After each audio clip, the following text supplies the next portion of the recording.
ಇನ್ನು ಮುಂಗಾರು ಅಬ್ಬರಕ್ಕೆ ಹಾಸನ ಜಿಲ್ಲೆಯಲ್ಲೂ ಕೂಡ ಜನರು ಈಗ ತತ್ತರಿಸ್ತಾ ಇದ್ದಾರೆ. ಮಳೆ ಪ್ರದೇಶಗಳಿಗೆ ವಿಪಕ್ಷ ನಾಯಕ ಆರ್ ಅಶೋಕ್ ಕೂಡ ಭೇಟಿಯನ್ನು ಕೊಟ್ಟರು.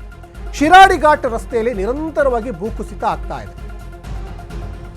ಬೆಂಗಳೂರಿನಿಂದ ಹಾಸನ ಮುಖೇನವಾಗಿ ಮಂಗಳೂರು ಸಂಪರ್ಕ ಮಾಡುವಂತಹ ಒಂದು ರಾಷ್ಟ್ರೀಯ ಹೆದ್ದಾರಿ ಅದು ಶಿರಾಡಿ ಘಾಟ್.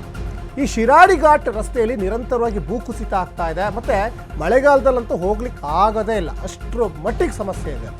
ಮಳೆ ಹೆಚ್ಚಾದಂತೆ ಕ್ಷಣಕ್ಕೂ ಈಗ ಭೀತಿ ಹೆಚ್ಚಾಗ್ತಾ ಇದೆ. ರಾಷ್ಟ್ರೀಯ ಹೆದ್ದಾರಿಯಲ್ಲಿ ಅವೈಜ್ಞಾನಿಕ ಕಾಮಗಾರಿ ಆಗಿದೆ ಈ ಹಿಂದೆ ಕೂಡ. ಹಾಗಾಗಿ ಕಾಮಗಾರಿಯಿಂದ ಅಪಾಯಕ್ಕೆ ಈಗ ಕುಟುಂಬಗಳು ಸಿಲುಕಿದಾವೆ ಅನ್ನೋದು ಕೂಡ ಗೊತ್ತಾಗ್ತಾ ಇದೆ. 16 ವರ್ಷಗಳಿಂದಲೂ ಶಿರಾಡಿ ಘಾಟಲ್ಲಿ ಸಮಸ್ಯೆ ಇದ್ದೇ ಇದೆ. ರಸ್ತೆ ಸಮೀಪದ ನಿವಾಸಿಗಳು ಸುರಕ್ಷಿತ ಸ್ಥಳಕ್ಕೆ ಈಗ ಶಿಫ್ಟ್ ಆಗಿದ್ದಾರೆ. ಮಳೆ ಹಾನಿ, ರಸ್ತೆ ಕಾಮಗಾರಿಯನ್ನ ಅಶೋಕ್ ವೀಕ್ಷಣೆಯನ್ನ ಮಾಡಿದ್ದಾರೆ ಅನ್ನೋದು ಗೊತ್ತಾಗ್ತಾ ಇದೆ. ಮುಂಗಾರು ಅಬ್ಬರಕ್ಕೆ ನಿಜಕ್ಕೂ ಹಾಸನ ಜಿಲ್ಲೆಯ ಜನರು ಈಗ ತತ್ತರಿಸಿ ಹೋಗಿದ್ದಾರೆ. ಇನ್ನು ಬಿಜೆಪಿ ವಿಪಕ್ಷ ನಾಯಕ ಆರ್ ಅಶೋಕ್ ಕೂಡ ಶಿರಾಡಿ ಘಾಟ್ಗೆ ಭೇಟಿಯನ್ನು ಕೊಡ್ತಾರೆ. ಭೇಟಿಯನ್ನು ಕೊಟ್ಟು ಅಲ್ಲಿಯ ಪರಿಸ್ಥಿತಿ ಹೆಂಗಾಗಿದೆ, ಅಲ್ಲಿ ಪರಿಸ್ಥಿತಿ ಅಂತ ಹದಗೆಟ್ಟು ಹೋಗಿದೆ.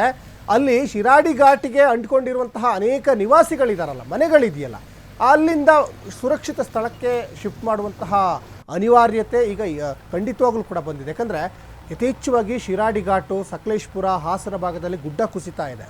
ಗುಡ್ಡ ಕುಸಿದ್ರೆ ಮರಗಳ ಬೇರು ಸಮೇತ ಕುಸಿದು ಮನೆಗಳ ಮೇಲೆಲ್ಲ ಬಿದ್ದಿದ್ದಂಥ ಉದಾಹರಣೆ ಇದೆ.